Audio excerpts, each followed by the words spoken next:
Jordan Syatt here from SyattFitness.com, and in this exercise video of the week I'm going to take you through the Sumo RDL. And this is a movement that I made up, really just sort of a spur of the moment decision. I'm a competitive sumo deadlifter, and I was thinking about the concept of specificity, and I'm a huge fan and proponent of Romanian deadlifts. And I decided why not try doing a sumo variation, a little bit of a wider stance variation that more closely mimics my sumo deadlift stance to help me strengthen those muscle groups, get more overall muscular hypertrophy, muscle strength, and some endurance in there as well. So this is a movement that I created and I absolutely love. I program it for most of my sumo deadlifters. I also have just really anyone perform it as long as they can do it safely and effectively.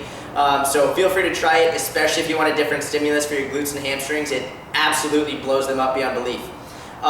So when we're doing the Sumo RDL, it's just really important to keep in mind that it's essentially the exact same type of motion as a standard RDL, except you're going to be with a slightly wider stance, okay? So if you do a conventional deadlift Sumo RDL stance, your feet are going to be about shoulder width apart.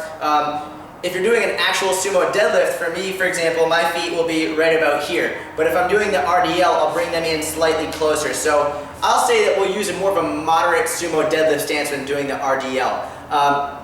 And the reason for that is if you actually go out wide to a standard or even ultra wide stance, the range of motion is just too small to get much benefit out of it. So with a moderate stance, we can get the biggest range of motion while still adhering to the concept of specificity and getting the most out of the Sumo RDL.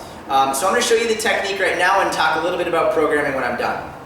So again, I'm going to get a little bit more narrow with my stance, so a slightly moderate sumo deadlift stance. My hands are going to go in the exact same position as if I was sumo deadlifting or standard sumo deadlifting.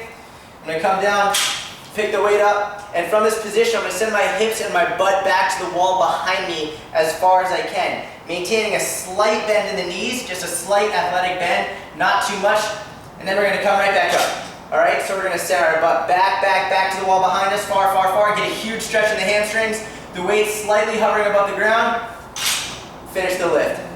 And you're going to go non-stop. I like to keep constant tension on the glutes and the hamstrings the whole time. The more you can keep tension on them, the more blood's going to get pumped in there, and it's going to be a huge burn. And I just like it a lot better without as much rest in between repetitions. So that's how I do the Sumo RDL. That's from a technique perspective. Programming wise, I'll do it at most 1 time per week. Again, I try not to do too much wide stance stuff just because it can take a toll on the hips.